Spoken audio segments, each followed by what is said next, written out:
कालो झंडो खणी सिंध जे हकनि जे लाइ, सिंध जे पाणी जे लाइ, सिंध जे न्याणियुनि जे हकनि जे लाइ, पंहिंजे नंढनि जे इज़त जे लाइ, पंहिंजे दंगनि जे लाइ रोडनि ते निकिरूं था।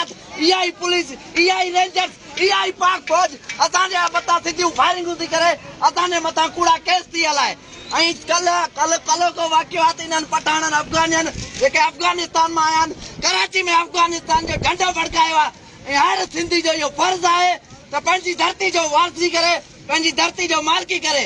हाणे ही जेका पाकिस्तान जी गवर्नमेंट आहे, ही जेका सिंध जी गवर्नमेंट आहे, इन में उहा ताक़त न आहे रही जो अफ़गानियुनि खे मुंहुं ॾेई सघे। ही गुंडागर्दी बंदि कयो, ही दादागीरी बंदि कयो, ही जैसी रात जारी रहंदी, जंग असांजी जारी रहंदी। अफ़गानी कुतनि ते इन बड़वनि ते असीं ॿुधाइण था चाहियूं इन पाकिस्तान जी गवर्नमेंट खे, पाक फौज खे, रेंजर्स खे, जेकॾहिं तव्हां अफ़गानियुनि खे मुंहुं नथा ॾेई सघो त असां सिंधियुनि खे इजाज़त ॾियो, असां पाण इन्हनि खे पंहिंजे धरती मां तड़े कढंदासीं।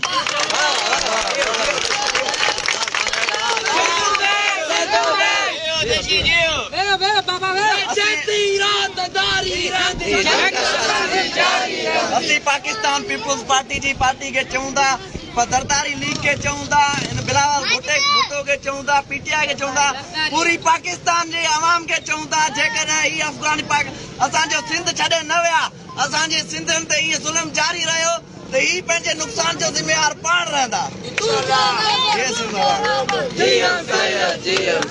तुझो देश मुझो देश।